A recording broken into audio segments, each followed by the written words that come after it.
last year. And that's like an eternity in library time. We've been open for exactly 2 months. So I want to give you a quick update on the news and also the numbers that we've been pulling in. And there's photos and all sorts of stuff on the website if you want to get a taste of it. And obviously, please come into the library. That's the best way to experience it. For me, this project has just exceeded all expectations, and that's not boasting. I just feel like that's because there's such an incredible demand in this community for a library. I've been in the space when we're not open, and they are pulling on the doors, trying to get in. These are patrons who are now borrowing books, coming in for story times, doing all sorts of things. On the other side of things, there's also this whole pool of volunteers who have stepped in to help us manage that. We have 38 volunteers now who work on a rotating schedule to staff this place. Both sides of that equation have meant this place is actually it's much bigger than I ever expected, which is great. Let me walk you through and back across the 2 months about some of what we've been doing.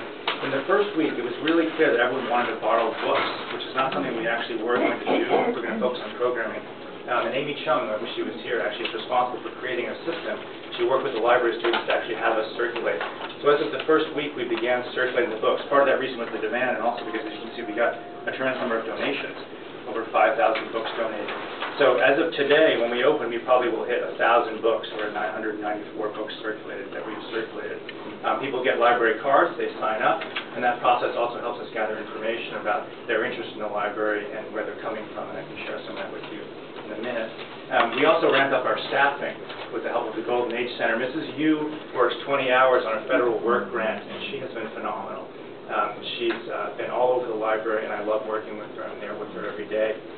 Amy Chung also works on a stipend during all the hours, and I'm doing my time now there full-time. And then there's these 38 volunteers who come in from all walks of life. Some attorneys, which I am too, some people in the community who just are giving a couple hours here and there between working in a restaurant or something like that. A lot of library students who are coming in from Simmons. And between them, Amy has put together a rotating schedule that usually has someone who speaks Cantonese, sometimes even Mandarin, people with community knowledge, but also people with other knowledge about libraries to really run the library as best we can and to sort of offer as many services as we can at one time. Among those services I want to highlight are the number of programs we've done. As of last night at 9 o'clock, we've done 74 events, and that includes 25 different programming partners. It's a lot of work, but I think along the way what that's shown is there is a demand for a street-level space like this where people can put on their own events and their own shows. Last night there were 50 people in for the opening of the Chisney exhibit about restaurants.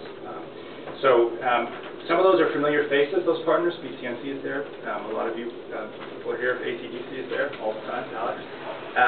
And some are newcomers, though. The Boston Nature Center from the Mass Audubon Society, the Boston Public Library. Home Movie Day, Grub Street Writer, that's a writer's program.